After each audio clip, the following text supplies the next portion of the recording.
Hello everyone, a very warm welcome to Daksh, a one stop solution to your academic courses. Hope you all are doing well.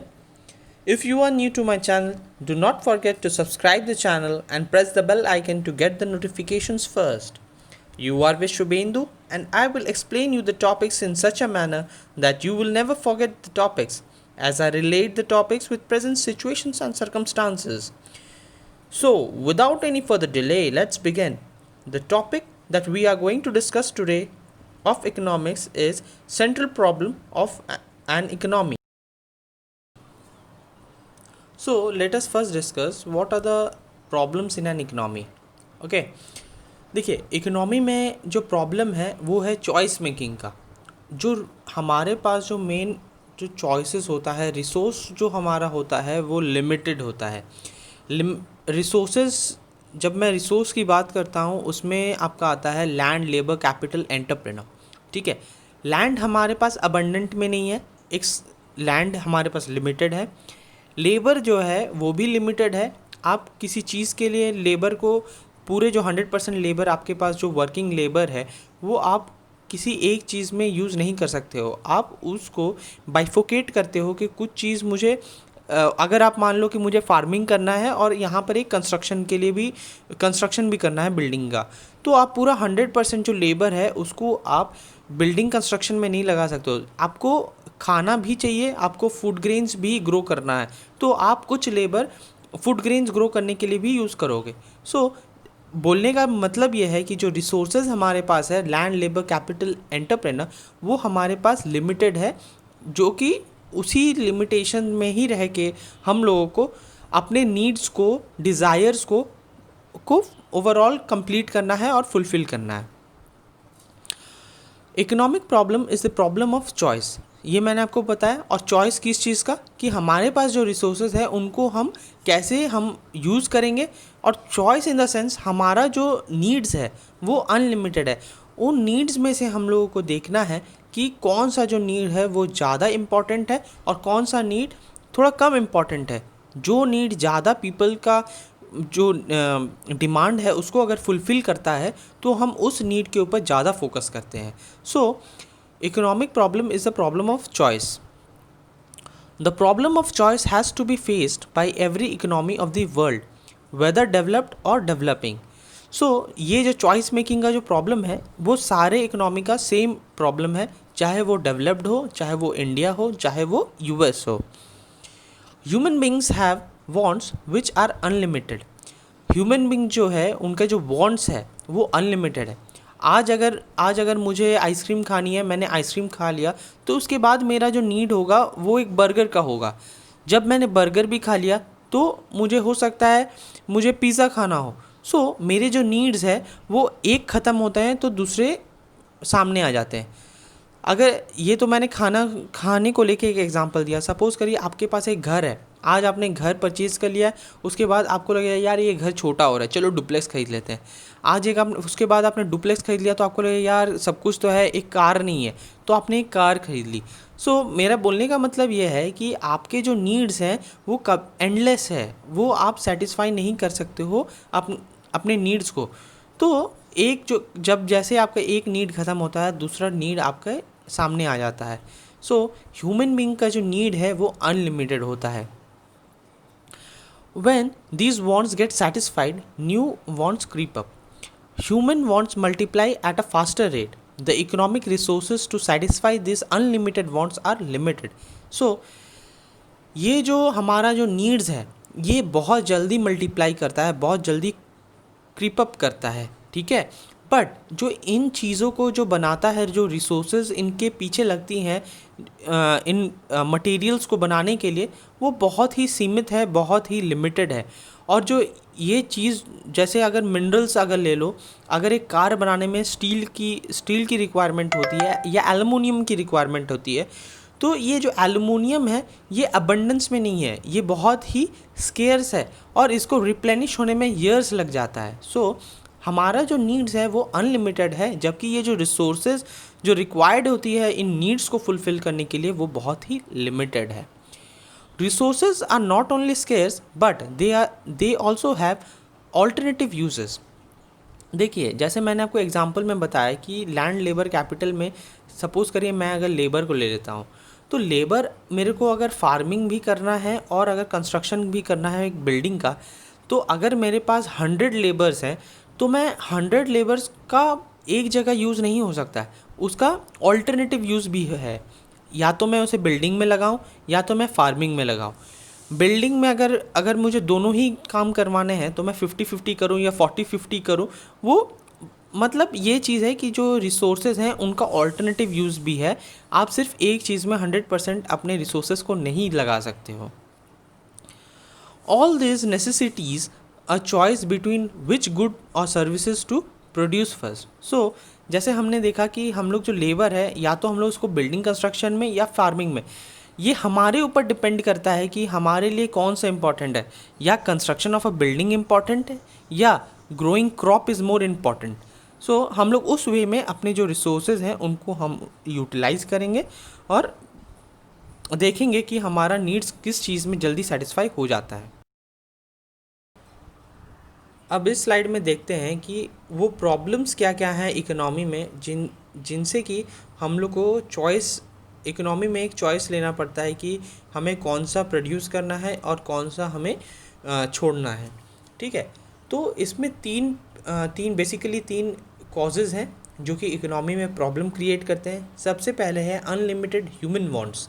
ठीक है, जैसे कि आप अपने आप से रिलेट करिए कि अगर आपके पास एक फ़ोन आ जाता है, तो आप फ़ोन से हैप्पी हो जाते हो, चलो ठीक है, कुछ दिन के लिए आप कंटेंट हो जाते हो। फिर आपको लगता है यार मेरे पास ना शूज़ नहीं है, तो फिर आप शूज़ की डिमांड करते हो। ठीक है, आपने शूज़ भी परचेज़ कर लिया। फिर कुछ दिन बाद क्या होता है, आपको ना नई टी शर्ट चाहिए होती है, फिर आप नई टी शर्ट लेते हो।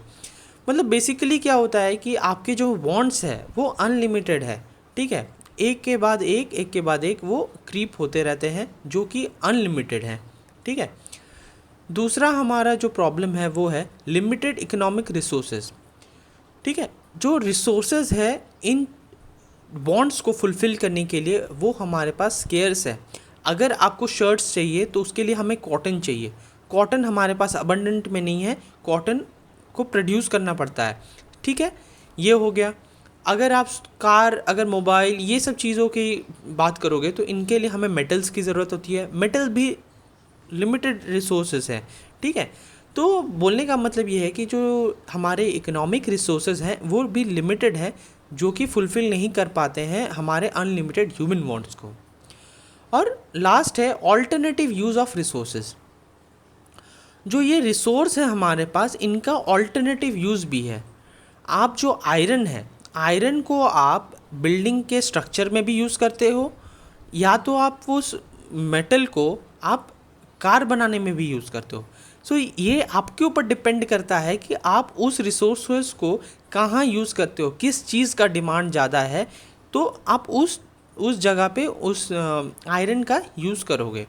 ठीक है, सेम वे मैंने आपको पिछले स्लाइड में आपको जैसे रिसोर्स में आपको लेबर का एग्जांपल दिया था, आप लेबर को कहाँ यूज़ करोगे कि आपका जो मैक्सिमम आपको सेटिस्फैक्शन हो कि हाँ मैंने फुल यूटिलाइजेशन हो आपके रिसोर्सेज का, कि आपके पास 100 लेबर हैं, तो आप 100 लेबर का कहाँ पर यूज़ करोगे कि आपका जो रिक्वायरमेंट है वो फुलफ़िल हो जाए।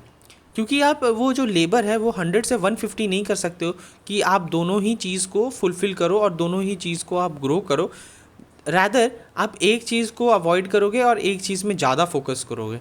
सो यही मैं बोलना चाह रहा हूँ कि जो रिसोर्सेज हैं उनका ऑल्टरनेटिव यूजेस है। अब आते हैं कि सेंट्रल और basic problems of an economy. According to Samuelson, there are 3 fundamental and independent problems in an economic organisation. What, how and for whom।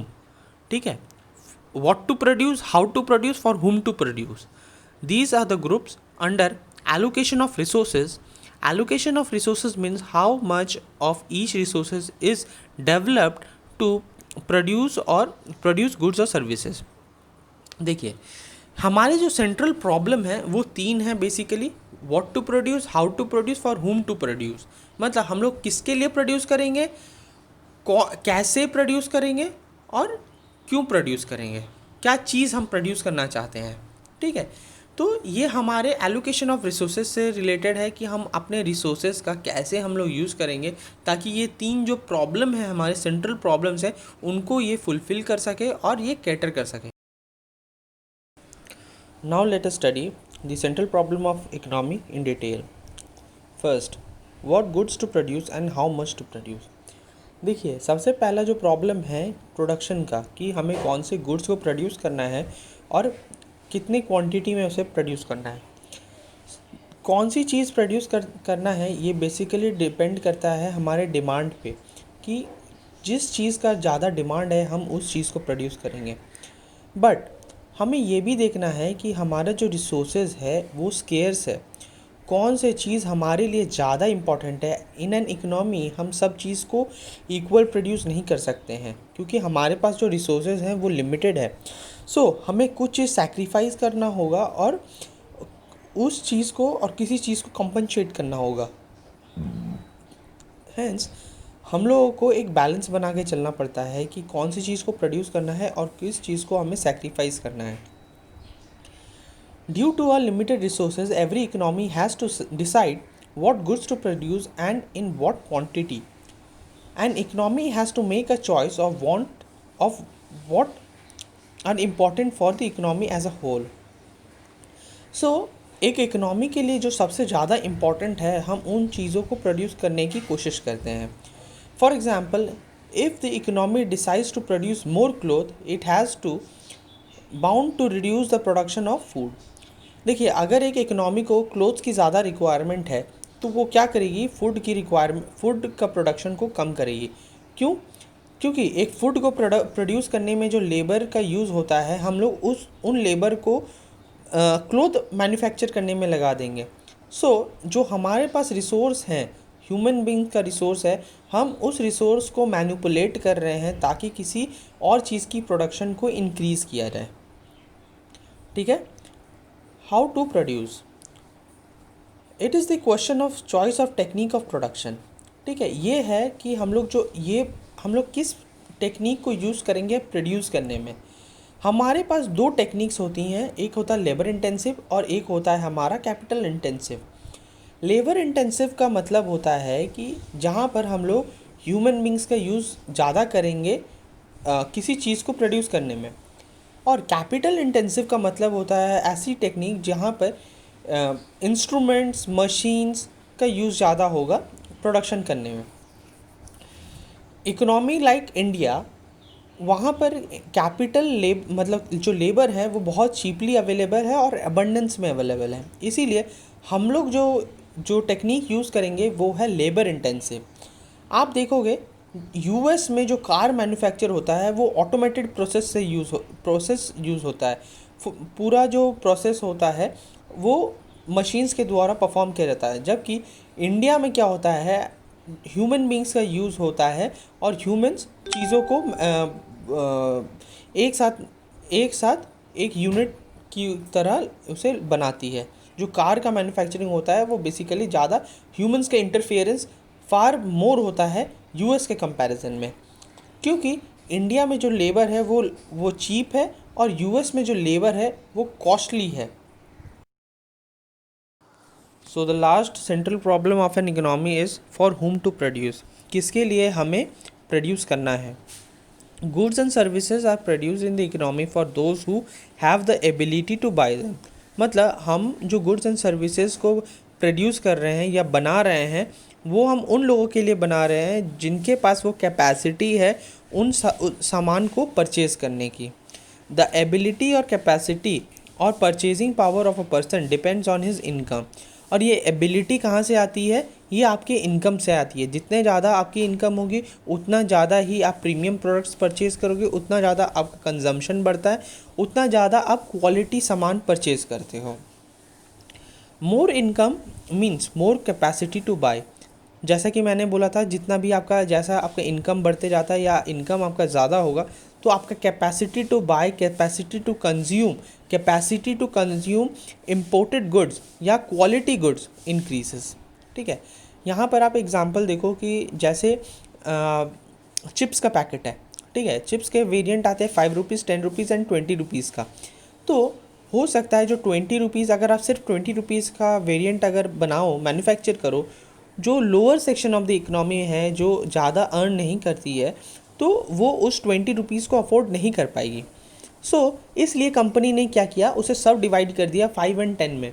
अब क्या हुआ, जब उन्होंने 5 और 10 में डिवाइड कर लिया, तो अब जो लोअर सेक्शन है वो अपने अकॉर्डिंग उसे परचेज़ कर पाएंगे। तो इसका मतलब ये हुआ कि हमें अपने कस्टमर्स को देखना है कि कस्टमर्स कैसा चीज़, कितना उनका इनकम है, वो कैसे चीज़ को कितने रेट में परचेज़ कर पाएंगे, हम उसके अकॉर्डिंग चीज़ों को मैन्युफैक्चर करेंगे। सेम वे अगर आप ऑडी ऑडी जो लग्जूरियस कार सेगमेंट है, अगर आप वो देखोगे तो कितने लोग हैं जो ऑडी परचेज़ कर सकते हैं, कितने वैसे लोग हैं जिनका इनकम होगा ऑडी परचेज़ करने के लिए। तो आप उस हिसाब से अपने प्रोडक्शन करोगे चीज़ों को कि हाँ, साल में हो सकता है मेरे 120, 130, 150 कार परचेज़ हो, मैं उसके अकॉर्डिंग अपने सामान को प्रोड्यूस करूँगा। वही अगर आप ले लो कि कार में अगर हुंडई की i20 हो, तो वो लोग ज़्यादा प्रोड्यूस करेंगे कंपेयर टू ऑडी, क्योंकि जो लोअर सेगमेंट है वो ज़्यादा हुंडई की कार या फिर उस सेगमेंट की 5 लाख 6 लाख के जो प्राइस बैंड में जो जितने कार आएंगे वो ज़्यादा प्रोड्यूस होंगे, क्योंकि लोग उसे ज़्यादा परचेज़ कर पाएंगे, अफोर्डेबल होगी वो कार रादर देन ऑडी। हम इस एग्जांपल से समझ सकते हैं कि हमें क्या चीज़ प्रोड्यूस करना है, हमें अपने कस्टमर्स का बाइंग पावर एबिलिटी देखना है, ताकि हम चीज़ों को उसके अकॉर्डिंगली मैन्युफैक्चर कर सकें। सो गाइस, आज का टॉपिक यहीं तक था। होप आपको ये जो central problem of an economy है वो पूरा अंडरस्टूड है, पूरा क्लियर है। अगर आपको कहीं पर भी कुछ प्रॉब्लम हो, do let me know in the comment section and I will try to answer all your queries and clear your doubts. Thank you for watching this video. Do subscribe and press the bell icon to get the notification first. Stay tuned for my next class. For then, stay home, stay safe.